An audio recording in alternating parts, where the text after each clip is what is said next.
La logistique, facteur de développement en Algérie. J'appelle Monsieur Halim Qassimi, directeur de la gare maritime de l'entreprise portuaire de Béjaïa, Monsieur Sid Ahmed Hamidi, sous-directeur régional à la DGD, la Direction générale des douanes, Monsieur Abdallah Seriaï, expert, également président de la commission transport au FCE, Monsieur Asdine Fridi, directeur général de l'ANESRIF, et Madame Souad Ferida Skandar, la directrice générale de l'ANAT. Madame Skandar, s'il vous plaît. L'Agence nationale de l'aménagement et de l'attractivité des territoires. Veuillez prendre place, messieurs, dames.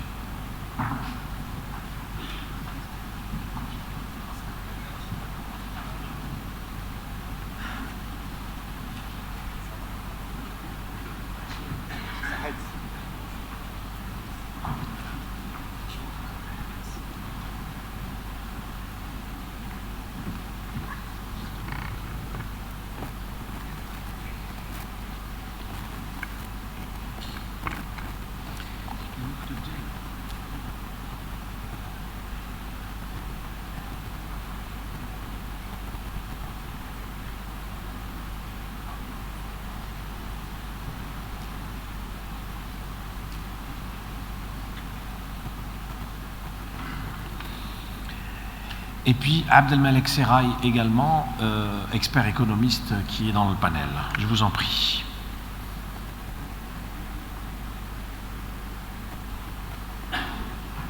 Attention, hein. Les escaliers sont fragiles, c'est pas le moment de tomber.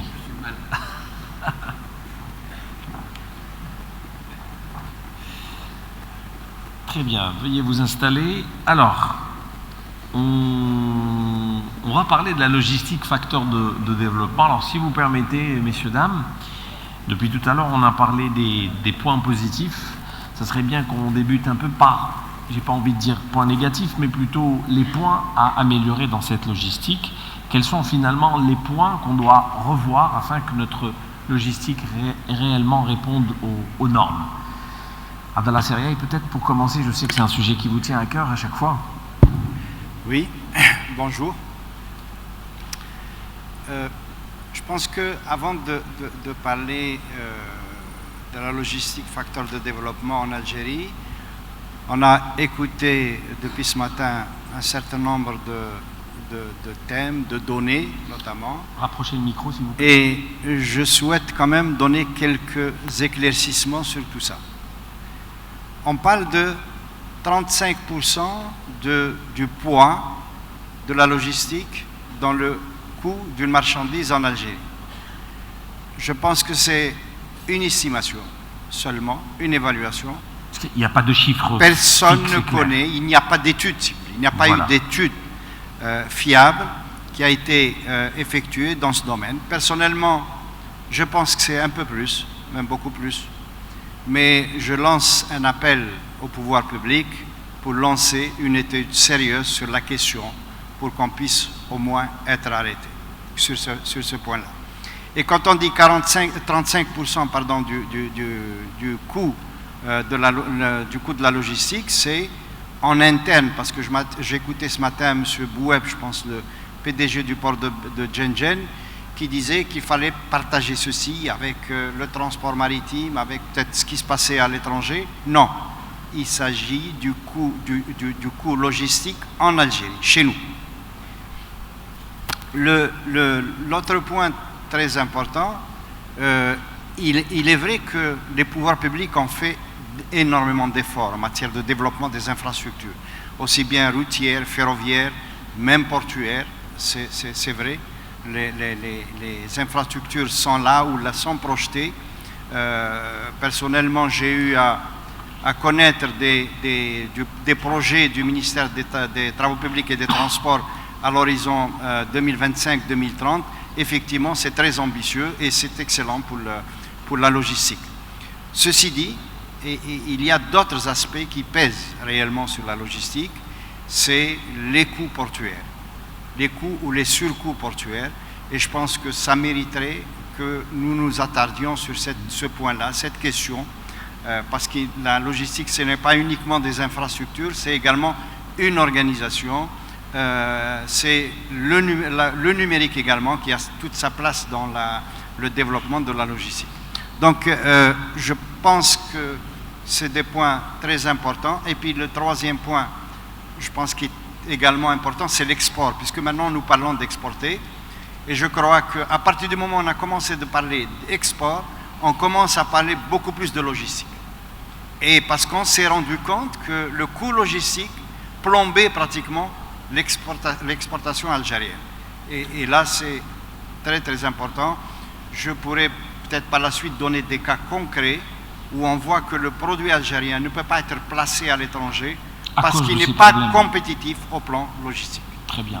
Un autre expert, son nom est très assimilé également au vôtre, Abdelmalek Serraï, pour un peu parler des manquements ou des points à améliorer pour atteindre le développement du secteur logistique. Oui, bonjour. Oui, moi je regarde surtout l'aspect économique global. D'abord, l'essaimage industriel à travers le territoire national, et connexion avec le plan national de développement. Est-ce que les opérateurs économiques, notamment les plus importants, qui sont lourds sur le plan de la production industrielle, la distribution et l'exportation, est-ce qu'ils sont suffisamment imprégnés par cette infrastructure? Parce qu'il faut qu'elle soit à la fois efficace, légère, rapide, normalisée, selon les normes internationales, mais il n'y a pas suffisamment d'adhésion. Il n'y a pas suffisamment d'adhésion. Le gouvernement fait un effort considérable, mais il n'y a pas de suivi important de la part de ceux qui ont des moyens de production, mais qui ont des moyens aussi de financement. C'est là le problème qui se pose actuellement. Et il y a un effet, et un point qui est très important, qui est oublié, c'est quand on fait la jonction des frais de transport routier qui sont très élevés. Pourquoi? On oublie souvent que l'entretien des routes est l'un des plus élevés. En Algérie, nous avons réalisé des études sur demande de sociétés multinationales, notamment italiennes, et nous nous sommes aperçus que les coûts d'entretien de nos routes sont très élevés, et ce qui touche un peu, de manière directe ou indirecte, le coût des infrastructures que nous avons, autres que ceux des transports. Donc si nous sommes conscients de cela, et d'ailleurs la dernière réunion entre ministres et gouvernement et les Wali m'avaient appelé pour faire une analyse globale pendant 1 heure, et on s'est aperçu que le gouvernement est très conscient de cela, et c'est pour ça qu'ils veulent mettre le package sur l'investissement, sur la redistribution de ces investissements, sur la dynamique d'ouvrir de nouvelles zones connectées à cette infrastructure pour qu'il y ait une rentabilité meilleure.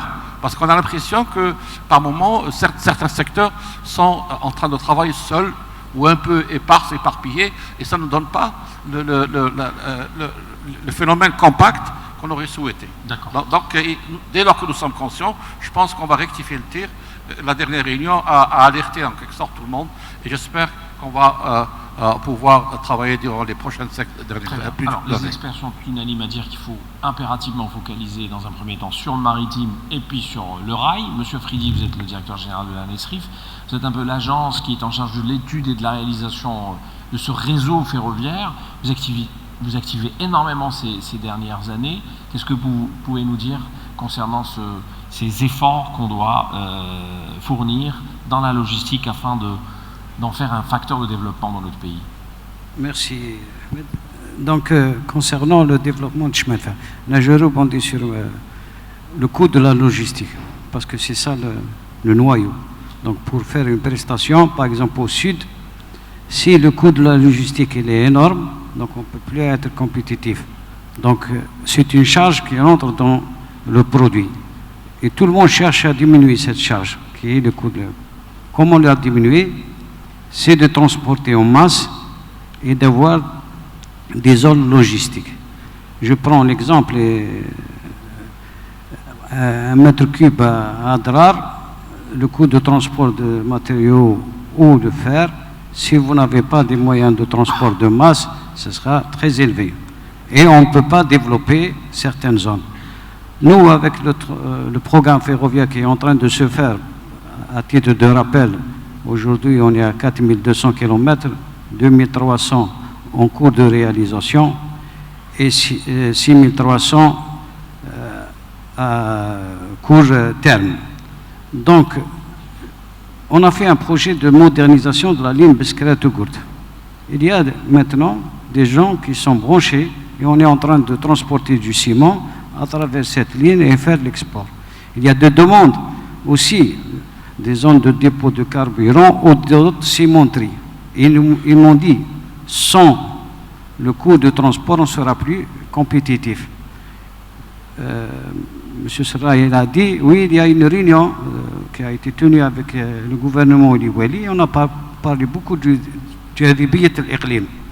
Comment faire du Hadibiyat al-Iqlim si on n'offre pas un service adéquat et par les moyens de communication, soit la route ou l'autoroute ou les chemins de fer. On est en train de faire un projet aussi à l'Est, qui est le projet que Monsieur le Premier ministre a récemment assisté à la signature du protocole entre un groupement d'entreprises algériennes et chinois.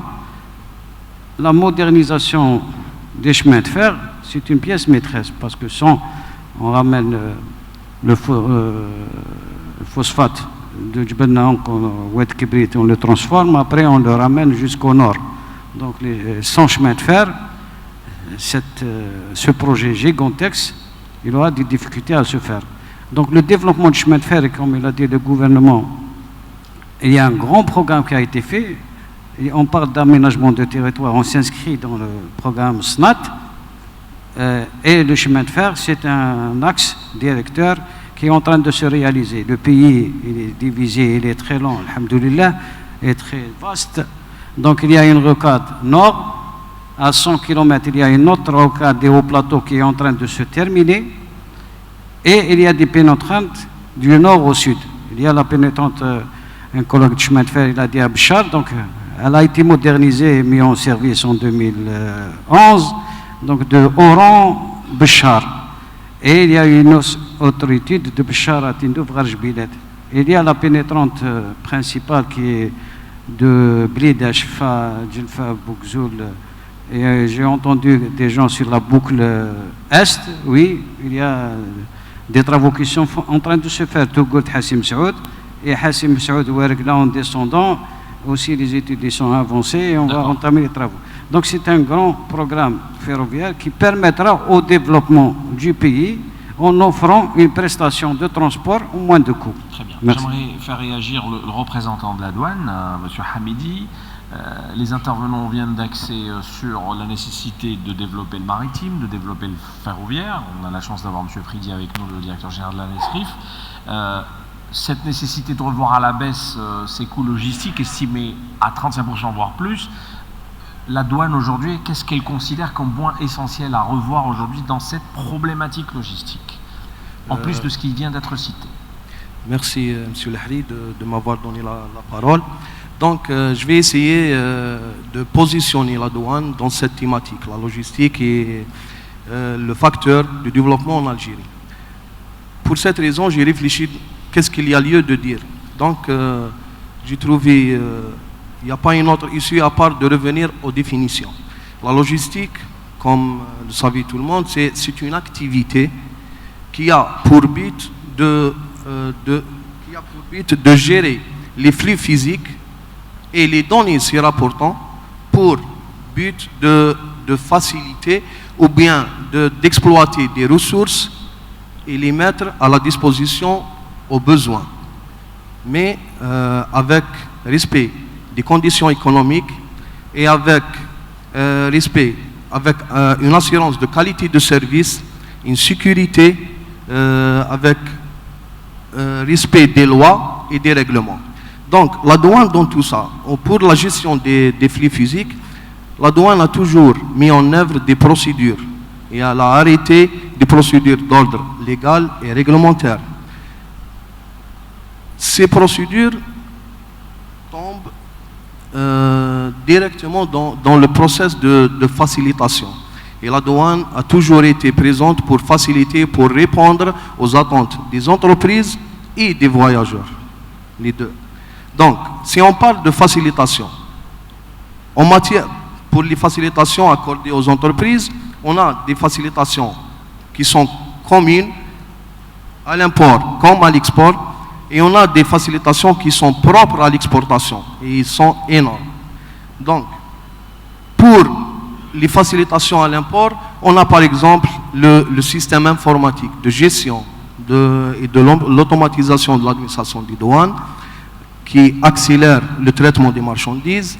On a le ciblage, c'est l'affectation des déclarations ou bien des documents vers le contrôle vers immédiat ou après un contrôle physique. On a le dédouanement à distance, on a la visite sur site, il y a toute une panoplie de facilitations. Bon, le dispositif légal et réglementaire, il est mis en œuvre tout en assurant l'équilibre de l'équation contrôle et facilitation.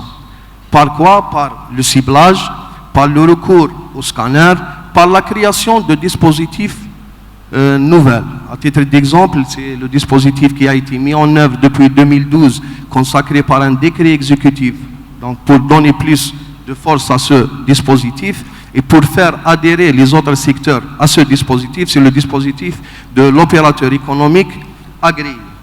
Donc, si on parle de la minimisation des coûts, l'administration des douanes actuellement a adhéré et elle travaille sur un nouveau système d'information qui prend en considération les normes mondiaux. C'est le modèle de données de l'Organisation mondiale des douanes, là où il arrête tout le processus de traitement des marchandises et des voyageurs. Pour le côté voyageur, on a plusieurs facilitations qui ont été mises en œuvre. Par exemple, c'est la priorisation du traitement, c'est la création de couloirs verts et orange soumis au contrôle des douanes. C'est la création de cellules d'écoute et d'information. Toute cette panoplie de facilitation, elle est là, elle est mise en œuvre, elle existe. Mais le problème réside où? Il réside dans l'adhésion des opérateurs et des exploitants de ces infrastructures à cette politique. C'est que l'opérateur algérien doit réfléchir actuellement à utiliser par exemple les régimes douaniers économiques. C'est une facilitation énorme qui a été mise à sa disposition et consacrée par des lois et des règlements, même avec des conventions internationales. Donc, dans ce sillage, l'opérateur économique algérien doit réfléchir à exploiter ces facilitations qui existent et doit adhérer à cette vision. Et si on parle d'une interconnexion, on ne parle pas uniquement d'une interconnexion d'infrastructure. Il faut réfléchir à une interconnexion informatique. Et là revient le point de gérer les données se rapportant au flux physique. Et toute l'idée est là, c'est que l'administration, via ce nouveau système d'information, réfléchisse à interconnecter les autres secteurs qui entrent dans le dispositif ou bien dans le process de dédouanement en intégrant ou bien en créant des panels pour les autres départements ministériels. Mais il faut que tous les départements adhèrent à cette idée où l'opérateur économique peut déclarer sa marchandise depuis son bureau. D'accord. Merci. Ok, Madame Skander, en étant directeur général de l'ANAT, je crois savoir, et je suppose que vous souhaitez surtout aborder le programme d'aménagement des zones frontalières. C'est un peu ça notamment. Bonjour, merci de l'invitation. Je voudrais remercier Madame Renem pour son invitation. Bon, l'ANAT, qui est une agence nationale de l'aménagement de territoire, qui est actuellement sous tutelle du ministère de l'Intérieur, dont le souci et la mission principale, c'est les études d'aménagement de territoire, c'est-à-dire comment développer l'ensemble du territoire et comment l'aménager pour qu'il soit équilibre et qu'il soit équitable en point de vue infrastructure, en point de vue développement et surtout développement économique. Bon, les zones frontalières, c'est parmi les études qui sont d'actualité aujourd'hui. Nous sommes actuellement sur les études d'aménagement des zones frontalières et comme vous savez, il y a 9 zones frontalières. Il y a du TEL, il y a du Sud ces études d'aménagement du centre frontalier, actuellement, on est en train de faire des études en essayant de développer un plan-programme, c'est-à-dire comment que tout l'ensemble des secteurs puissent contribuer pour développer ces territoires. Pourquoi on est en train de développer ces zones frontalières? C'est pour qu'on puisse stabiliser la population locale, comment développer aussi, créer de la richesse et de l'activité au niveau local, et surtout, comment qu'il y ait des échanges aussi, parce qu'il y a ces zones frontalières, il faudrait qu'il y ait des échanges entre notre pays et les pays voisins. Et ceci, bien sûr, à travers toute la logistique du transport qui joue aussi un rôle très important. Donc, l'Agence d'aménagement territoire, c'est un outil qui donne des études à l'ensemble des secteurs pour qu'ils puissent développer le territoire en synergie et en même temps ensemble, pour qu'il y ait un développement objectif et loyal et surtout équitable. Nous qui faisons des études d'aménagement territoire, on a fait pas mal de schémas directeurs. Et ce sont ces schémas directeurs qu'aujourd'hui, ces secteurs-là, ils sont en train de développer et de mettre en œuvre. D'accord. Je vous remercie. Alors, M. Khasmi, tout à l'heure, M. Sirrié avait parlé de la nécessité de développer aujourd'hui le secteur portuaire. Vous êtes carrément un enfant du secteur, Serport, mais aussi Port de Bidjaya tout récemment. Qu'est-ce que vous pouvez aujourd'hui répondre à ce genre d'appel? Alors, bonjour à tous. Alors, il me semble que je ne vais pas essayer de dévier la question, mais je vais essayer de répondre en ayant peut-être une conjugaison un peu plus on va dire nationale, globale. Il me semble qu'il faut déployer nécessairement des solutions intégrées. Quand je dis solutions intégrées, c'est vrai que on entend dire que les ports actuellement sont des espaces où il y a de la rade, il y a des surcoûts, il y a des surrestrictions, etc. Mais il faut justement rendre aux ports leur vocation naturelle, c'est d'être des espaces de transit. Dès qu'on parle de cette notion-là, il faudrait mettre en évidence qu'il faudrait installer une connectivité vers l'arrière-pays, vers l'Interland, en mettant en place par exemple un réseau national de zones logistiques multiflux. Il faut considérer des solutions globales. La nécessité, c'est d'ériger déjà une stratégie nationale cohérente en la matière. Quand je parle de zones logistiques multiflux, ça veut dire qu'il faudrait réfléchir dans l'idée que sectoriellement parlant, parce que nous on est une logistique mais dédiée à des secteurs industriels, agricoles, etc., il faudrait faire en sorte qu'on installe ces zones-là dans avec un certain type de spécialisation, plateforme conteneur, plateforme céréalière, agro-commercialisation, distribution et sous-traitance logistique, de manière à ce qu'on puisse justement participer à cet effort-là d'efficience.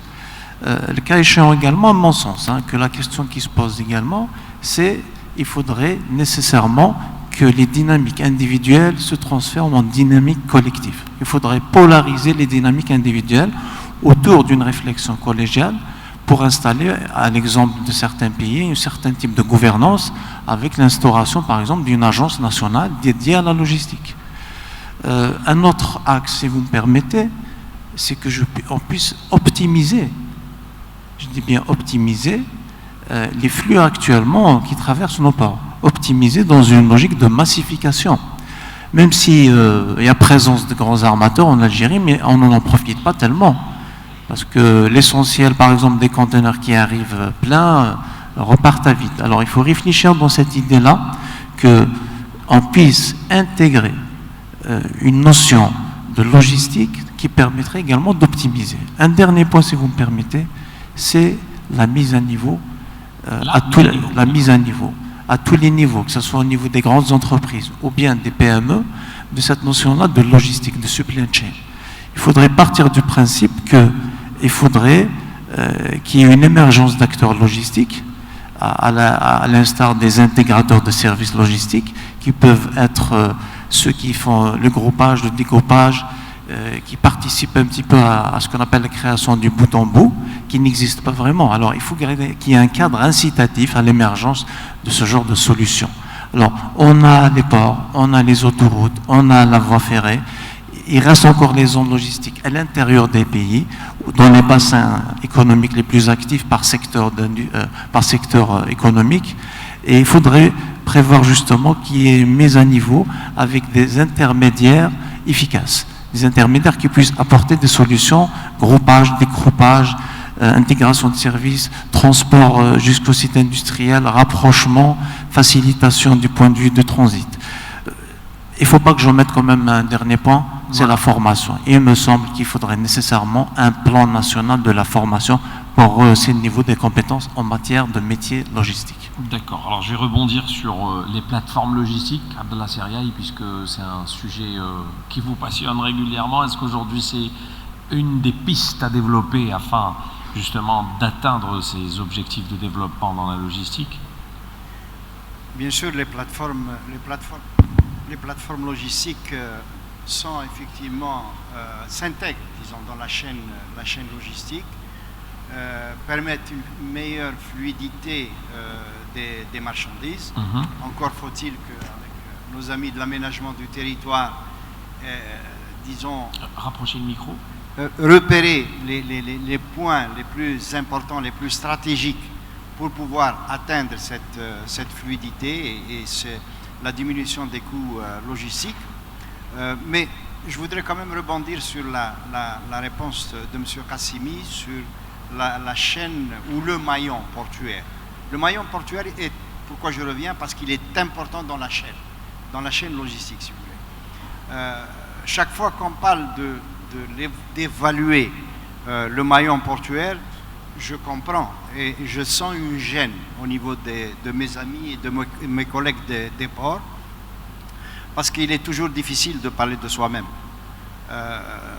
Je tiens à dire qu'au niveau des ports aujourd'hui, c'est le seul monopole qui existe encore en Algérie. C'est le monopole des ports.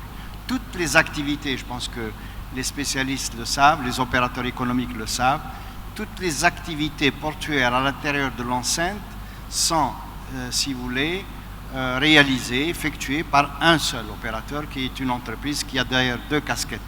Elle a la casquette d'autorité et elle a la casquette également de prestataire économique ou prestataire de services. Et tout le problème vient de là.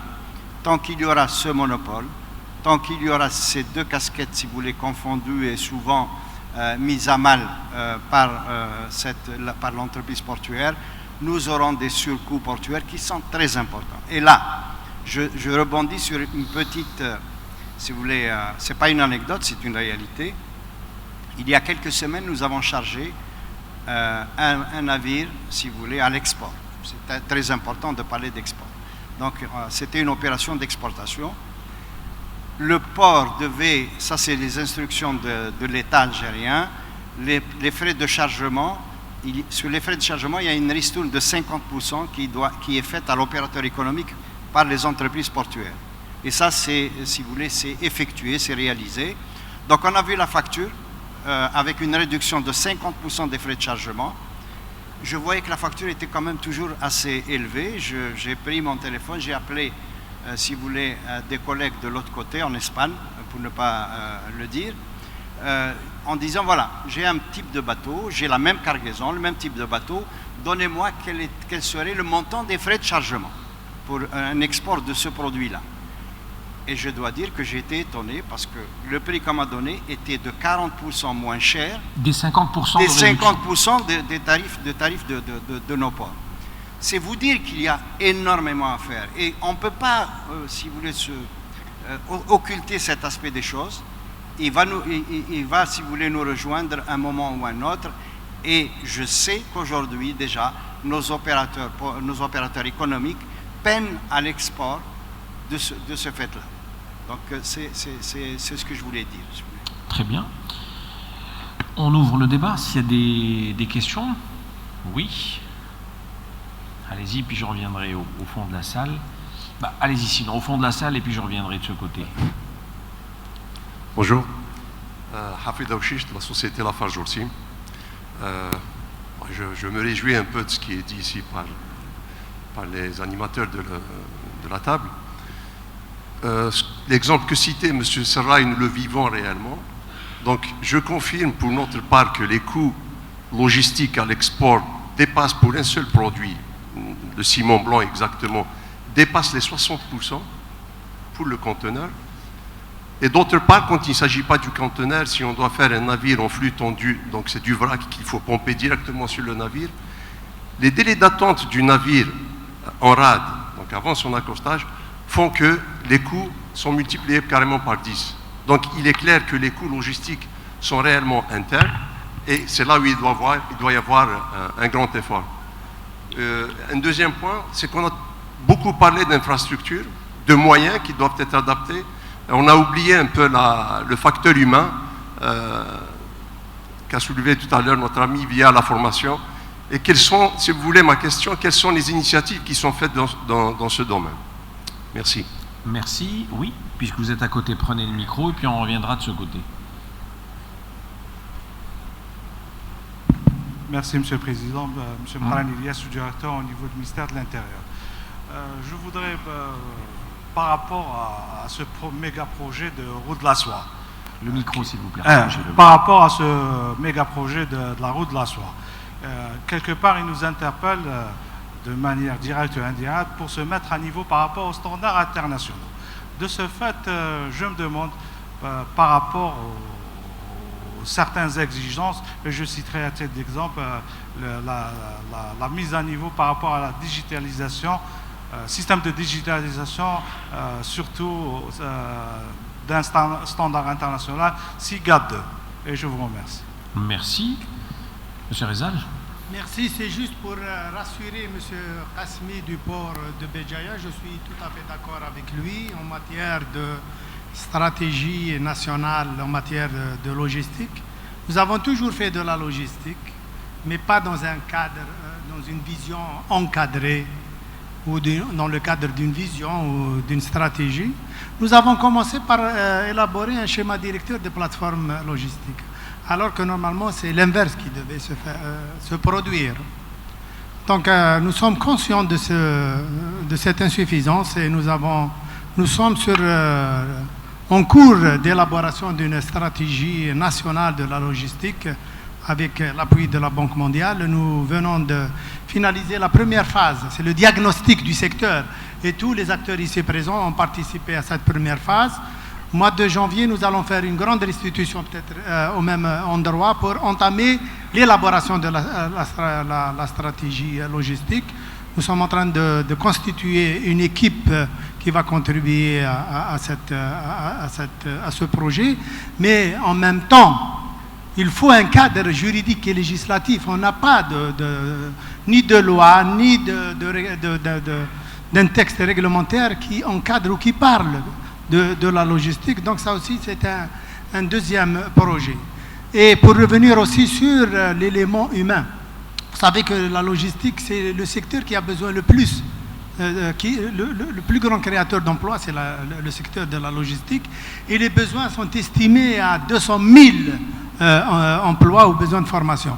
Donc, je ne vais pas parler à la place de mon ami Logitrans, mais déjà Logitrans s'est lancé dans la formation en matière de logistique et il a lancé la création d'un...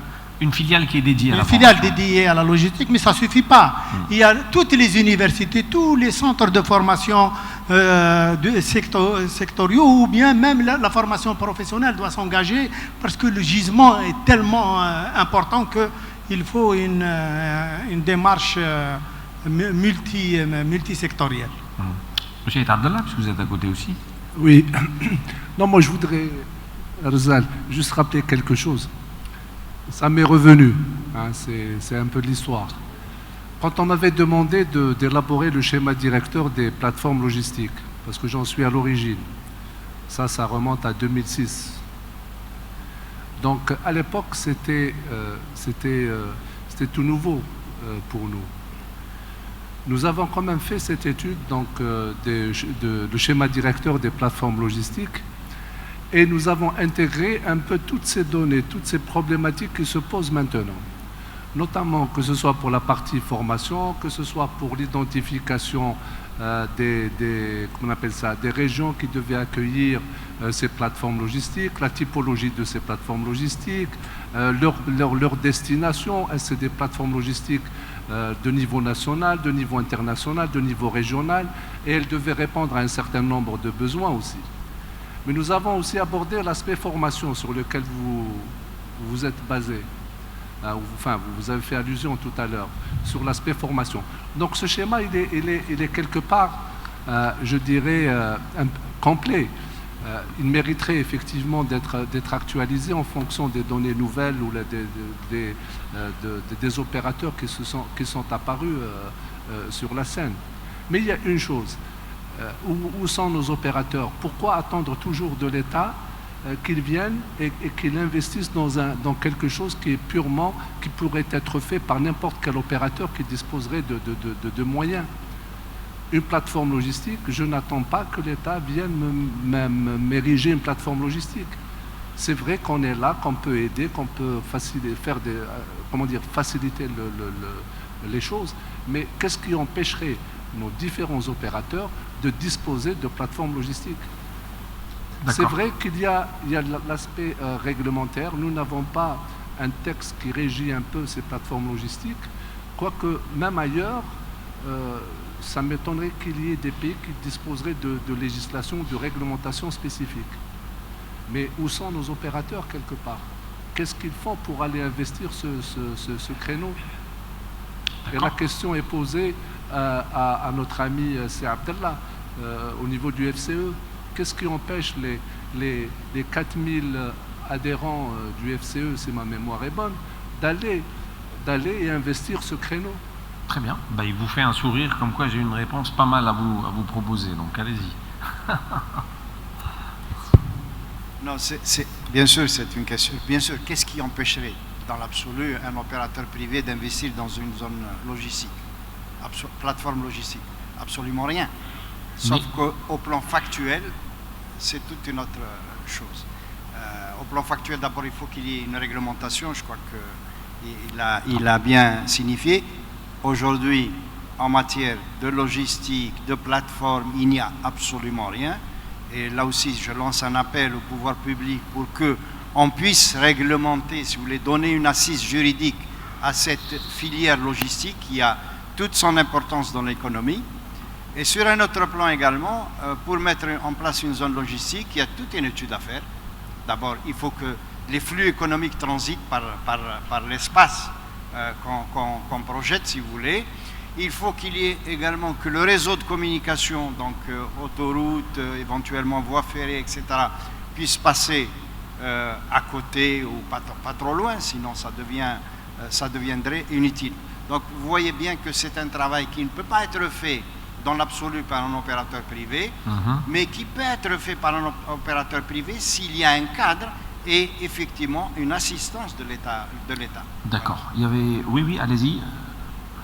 Je vous remercie. Dans la même lancée, moi je voudrais attirer l'attention que c'est vrai qu'il y a le schéma national d'aménagement de territoire qui a fait que c'est l'État qui a beaucoup investi dans ce schéma national d'aménagement de territoire, le premier schéma national. Maintenant, il est d'actualité qu'on doit actualiser ce schéma national. Avec tous les problèmes économiques actuels, il faudrait qu'on revoie certaines politiques.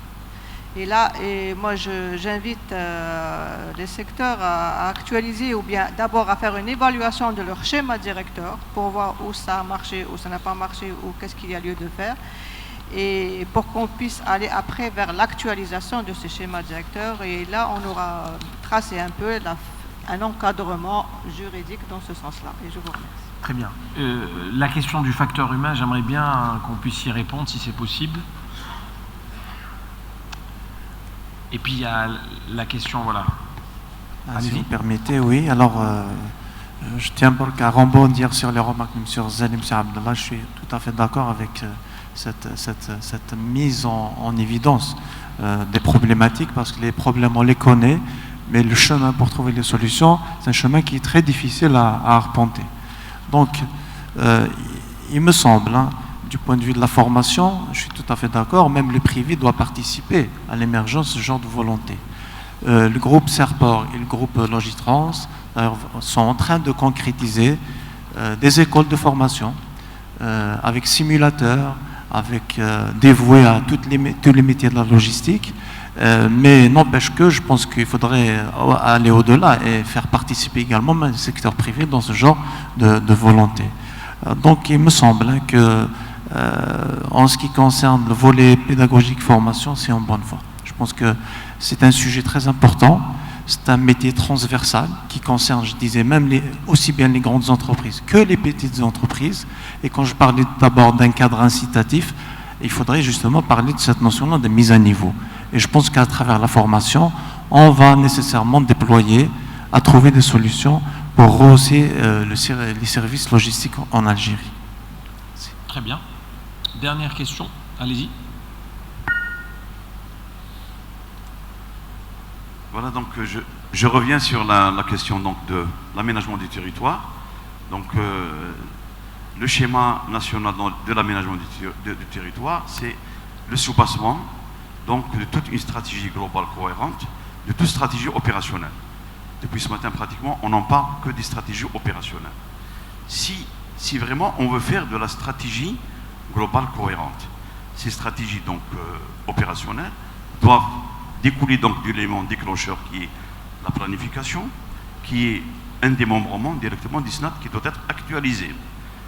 Le SNAT, parce qu'à partir du SNAT, il y a ce qu'on appelle donc les plans d'aménagement des territoires, les PAT, par région, par secteur, et qui doivent être donc la véritable donc, plateforme pour pouvoir se développer. Et à partir de là, qu'il y a ce qu'on appelle les politiques sectorielles, pour pouvoir vraiment éviter ce qui a été fait par le passé, et politique donc du gigantisme, où on a carrément développé de grandes zones industrielles, ils sont ce qu'ils sont aujourd'hui. Il y a des zones qui excellent, il y a des zones pratiquement où on a carrément donc fait donc, des parcellaires, on a abrité donc des unités de production qui sont là, mais on a pratiquement toute la zone industrielle qui est pratiquement inoccupée donc, au plan foncier. Donc, je reviens à la question des politiques sectorielles. Elle ne peut être développée qu'à travers une stratégie opérationnelle de conquête du Grand Sahara, et d'aider au plateau pour pouvoir vraiment se brancher donc, à ce projet phare qui va vraiment faire émerger et donner de la croissance donc, au continent africain à travers donc, la route de soie. Je vous en prie. Merci. Dernière réaction pour terminer, M. Fridi et M. Serrail. Moi, je voulais préciser, parce qu'on a parlé sur les plateformes logistiques, on a oublié les autorités locales. Parce qu'il faut que les autorités locales soient associées à ces plateformes logistiques. Si on fait une plateforme logistique, et on ne peut pas les lier à l'eau, au gaz, à l'électricité, on ne peut pas faire l'entretien aussi, parce que l'entretien, à titre d'exemple, la zone industrielle de Ouad Smar, il y a des routes qu'on ne peut pas passer. Donc, c'est un ensemble, c'est des mentalités. On doit changer les mentalités au niveau local. J'ai des amis de l'aménagement territoire et on a parlé beaucoup sur la rencontre avec les gouvernements que le fonctionnaire doit réfléchir à un agent économique. C'est très important. Oui, Abdallah Seria et M. Hamidi, puis je donnerai la parole là. Allez-y. Disons, puisque notre thème c'est le développement, la logistique, si vous voulez, en tant que facteur de développement, moi je voudrais revenir sur ce qu'on vise en filigrane et en partie, c'est le marché subsaharien. Il est très important, effectivement, de commencer, même si nous savons que les coûts aujourd'hui sont des coûts élevés. Je prends le cas de la dernière expédition qui est partie sur Nouakchott, en Mauritanie. Nous savons que, disons, un camion de 20 tonnes qui transporte 20 tonnes coûte à peu près pas moins de 40 millions de centimes, c'est-à-dire à peu près 3 500 € en transport uniquement. Hein. Et évidemment que si on prend la voie maritime, c'est beaucoup moins cher. Ça ne dépasserait pas les 1500 € par voie maritime, même si le transit time est plus grand et plus long. Mais il faut commencer, il faut le faire, et là, il faut l'appui effectivement des pouvoirs publics. Nous parlons depuis des décennies de la mine de Garadjibilet, par exemple.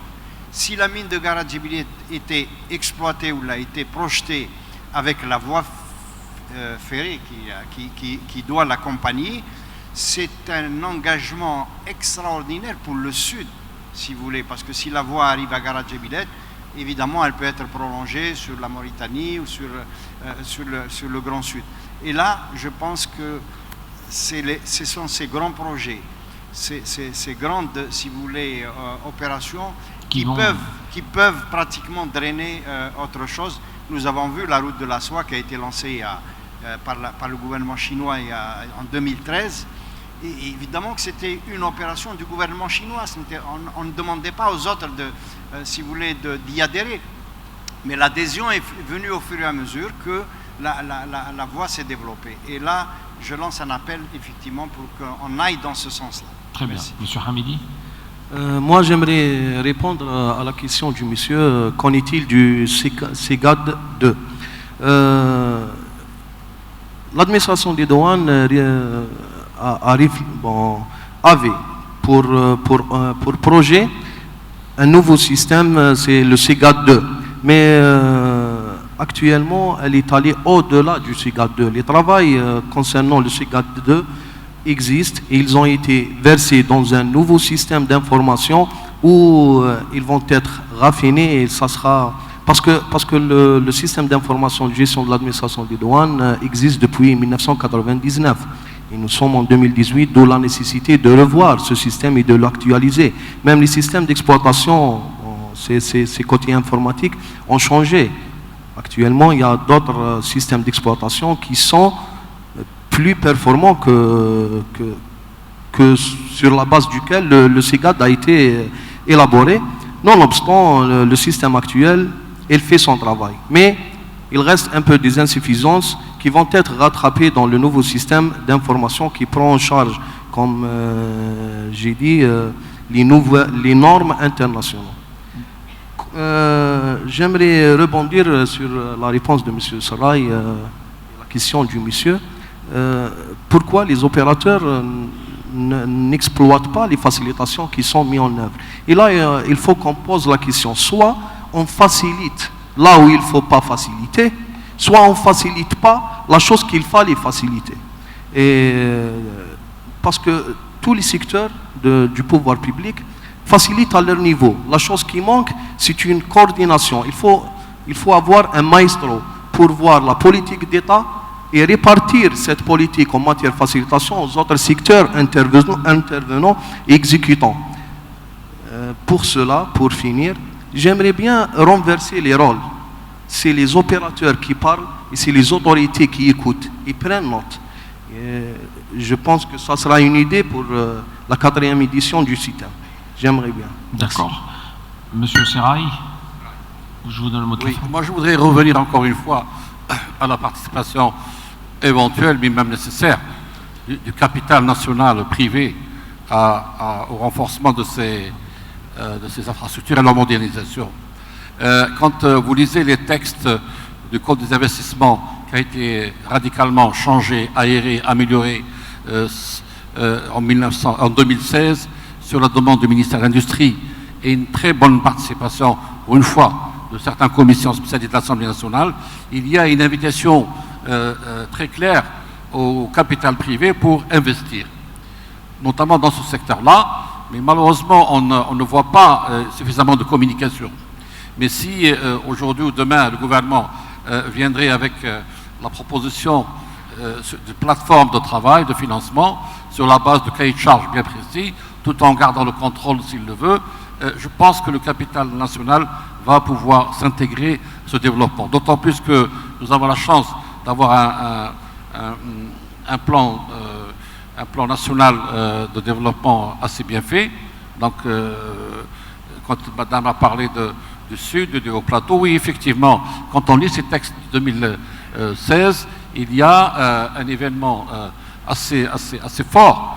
Il y a une volonté réelle d'accorder davantage de facilitation à tous ceux qui veulent investir sur les infrastructures dans le Sud et les Hauts-Plateaux, d'abord pour alléger quelque soit un peu le Nord, mais également pour rééquilibrer tout ce qui est investissement, tout ce qui est transport vers les Hauts-Plateaux et aller vers nos relations de Sud.